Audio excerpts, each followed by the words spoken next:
the first salon basically ended up just being an experiment. Yeah. And wow, what an experiment. It was amazing. And we literally broke all sales records within the first 4 months of opening Miss Salon London. Wow. In Morningside. And the place was heaving, and it was a new type of salon in South Africa. So just the same way that I'd opened these open plan nail bars in the UK, which was a new idea. No one had ever done this sort of just a nail bar in the middle of a department store, in Selfridges, in Topshop and so on. It was really cool. And I'm into making something that's brand new, that's different, and that really addresses a need. Yeah. So in the UK, it was about quick and fast. While I'm getting my dress for the evening, I want to get my nails done, boom, it was there.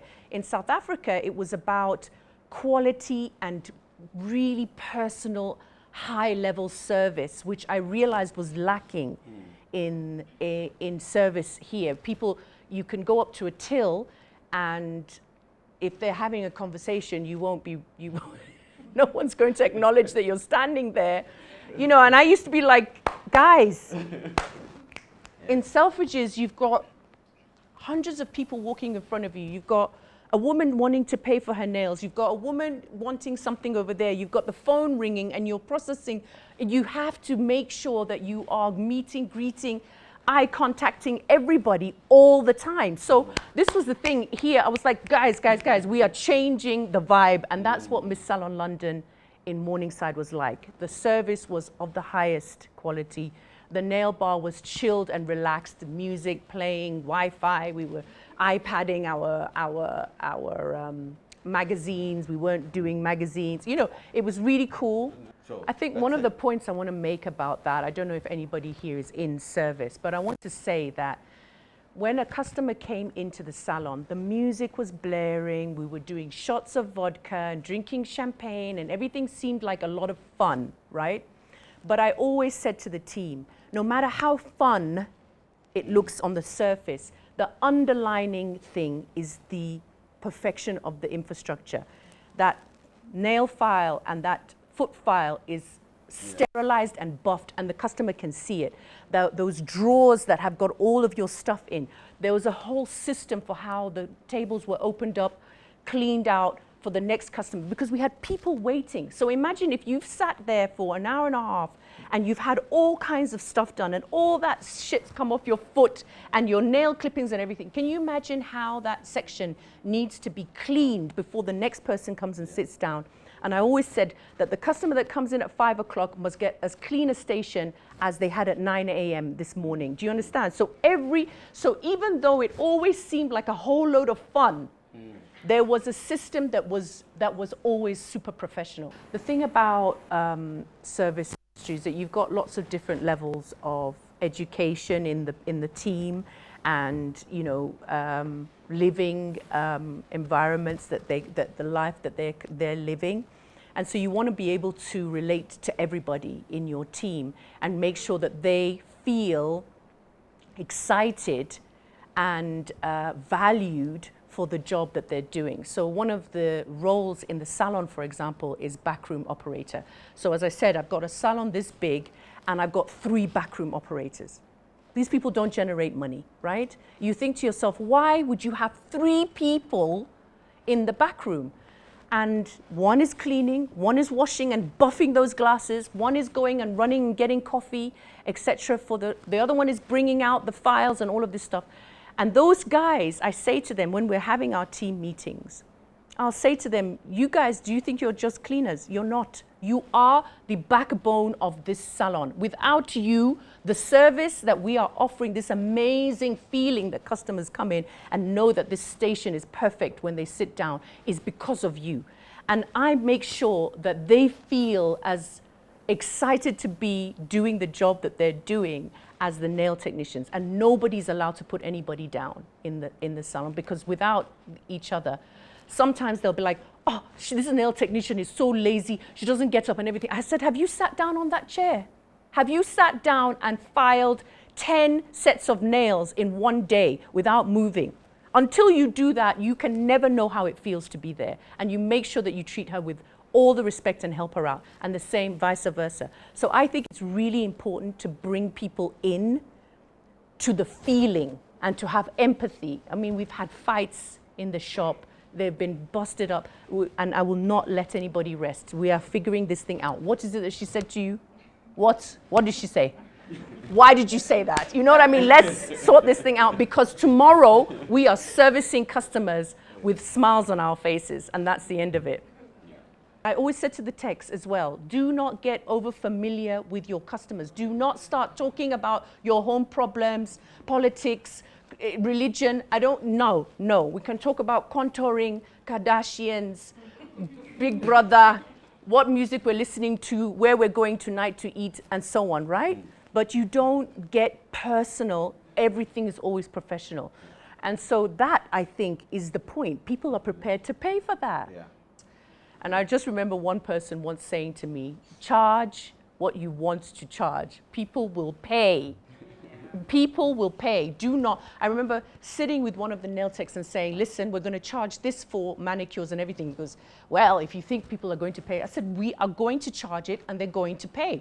We were heaving all the time. We had a waiting list of people wanting to get into the salon. So do not undercharge ever. If your product is good, if your service is good, charge for it. People will pay. The salons are service businesses, and I found deep joy in them. Joy. I would come to the salon and I would have the day of my life. Talking to customers, enjoying the time. It was amazing, right? We made a ton of money. In that one salon in Morningside, if you ever get to see it, it's the size of this section down here. It's literally tiny, right? It's 34 square meters or something like that. In that 34 square meters, we were turning over more than any McDonald's drive-through. That's how much money we were making in that salon.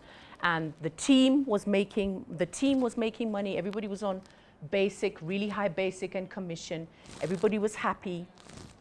I was doing shots of vodka, so everybody was very happy. The Russian side of it. Right. And Linda and I were making a lot of money. So I want to say something about that. If you want a lifestyle business, you can stop there. Yeah. You can stop there. I was making, I'm saying, more than your average salary every single month. And in fact, at the end of the year, we would end up, because November, December were huge turnover months for us. We walked away with a hell of a lot of money each, right? You can stop there. You can stop there, and you can live in peace, and you can live in joy, and you can just go to your salon and enjoy yourself. Yeah. I enjoyed myself. But of course, the problem with me is that I am overly ambitious and I want more. I always want more. So at this point, we opened the second one, and then we opened the third one, and then again, like in the UK, where I had 6, the trouble starts when you don't have enough infrastructure set up to manage so many stores, especially full of staff, full of teams. Someone doesn't show up to work, someone can't be bothered, someone winds a customer up, the service level is dropping, and so on.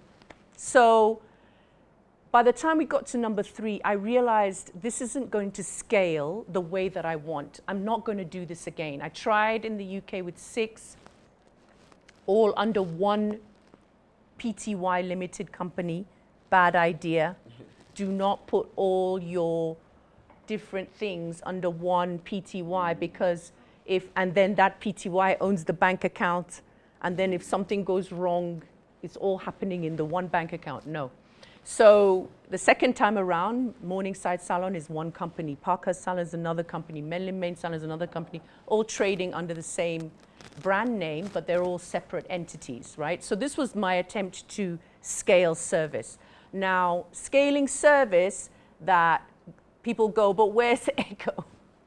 I want Ego. Ego's not in the salon. I'm not coming. And I'm thinking, no, I'm not going to be there. It was difficult to scale a business that had been built on a vibe, and had been built. And there was a magazine, you were on a Disney magazine. Yes, exactly. So we were all, it was the vibe, and the vibe required me and Linda and Azania to be in, right? Like, where are they? Why are they not here? If they're not here, I'm not getting my nails done and all that stuff, right?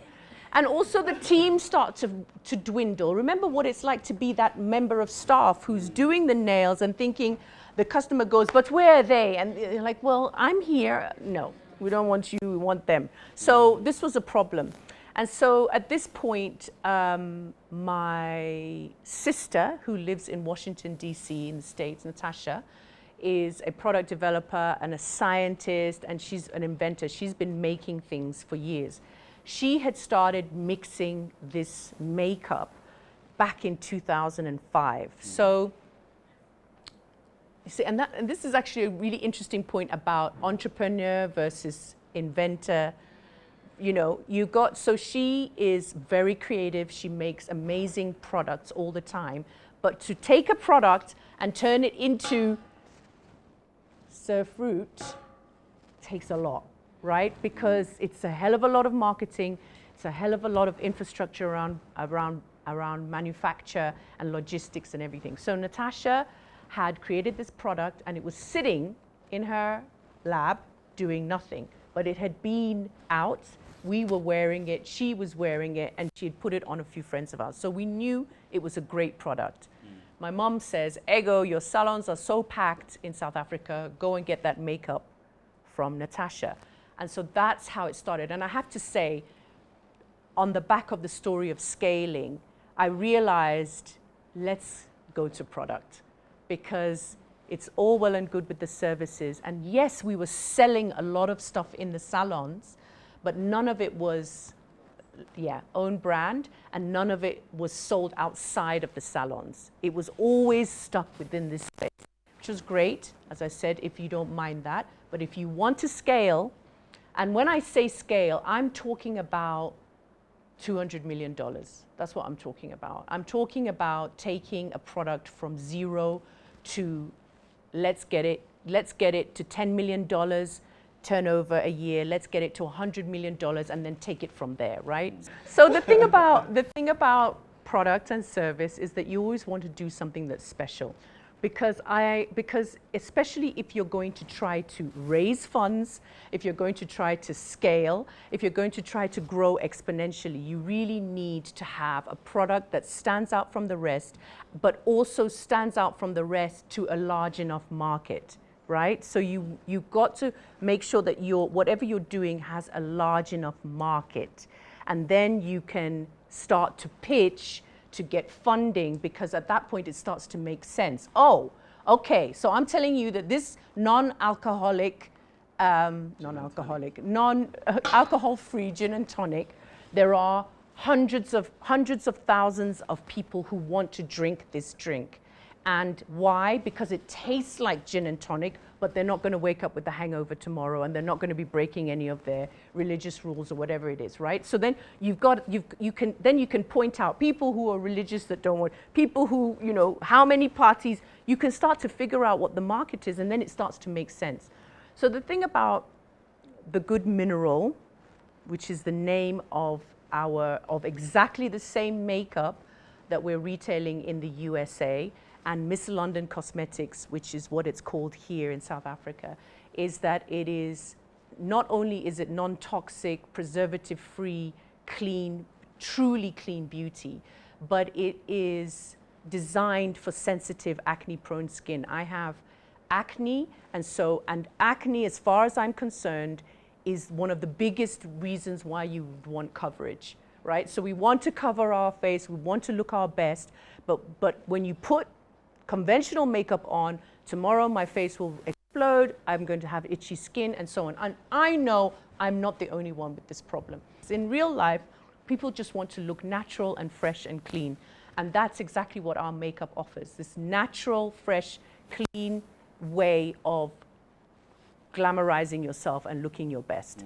So that's what stands out. So in South Africa, we realized that talking about acne-prone, sensitive skin wasn't the market. The market in South Africa is about, I don't know how to use makeup. I've never used makeup. I don't want to look like I'm wearing a mask, That's South Africa.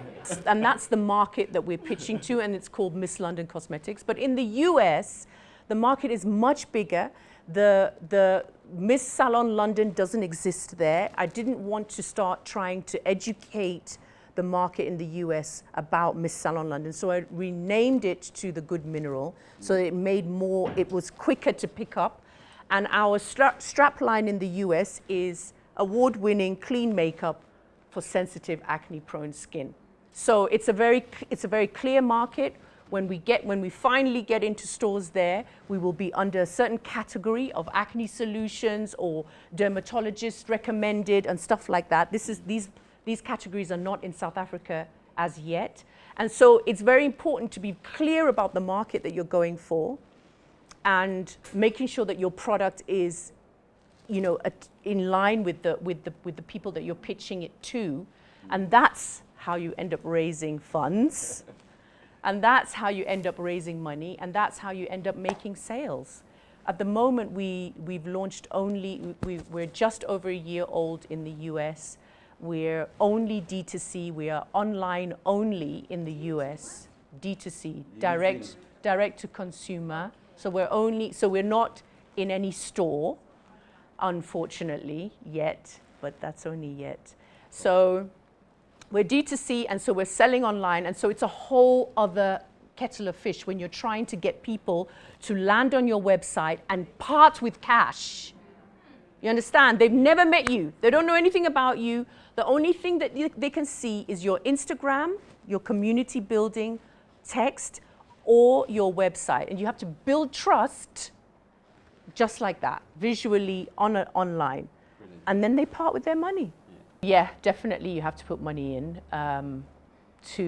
you're right. So when it comes to product, there's an upfront spend, and then there's the fingers crossed that it's going to sell, right? So of course you start lean and small when you start. So when we started, we didn't go to the manufacturers of the containers. We went to the second people who sell from the manufacturer. So you can buy 100. You didn't have to buy 10,000, right? So you only buy 100, and then you only buy, you create the labels yourself and so on, and then you jar it and stick it all on yourself.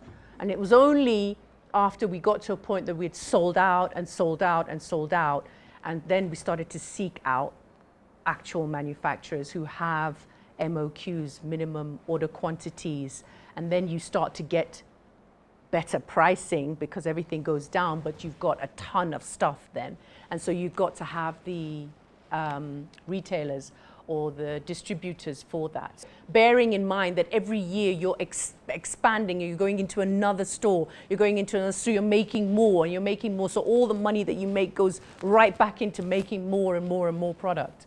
So there's a thing about profitability versus growth, versus the fact that you're just growing the brand and you're taking it to a point where you've got a certain turnover, and at that point you become attractive to larger companies who then buy you out.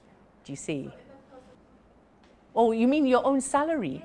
Yes. You can pay yourself, but remember when you write your business plans, you write and you include costs. You include the cost of you, bearing in mind that the cost of you can go down to zero if need be, right? So when you're writing your business plans, especially if you're raising funds, you raise the funds including your salary, including a reasonable salary. You're not rolling in the dough just because you've started a company, right? Yeah. Just enough. My journey, definitely what I would change is I would work in a salon. I would have worked in a salon for a year at least, because honestly, I didn't know what I was doing. I learned everything on the job, because I just had this vision. It was going to be this open plan. They'll just build the nail bar, open the nail technicians. You just bring the nail technicians. They sit down. They know what they're doing. They know what they're doing, so they'll just do it. And so that was it. And so, of course, the nail bar was built without the drawers. We had everything on the table. Everything was covered in dust. Then the council came and said, where are the ventilators? Shit, we need to build tables with ventilators. I didn't know. It was just a hot mess for about the first 2 years. So what I would change, so the advice is that whatever industry you decide that you want to go into, please go and work in it for a year. That would be great. Big hand for Iwegbu. Great. Thank you very much, Iwegbu.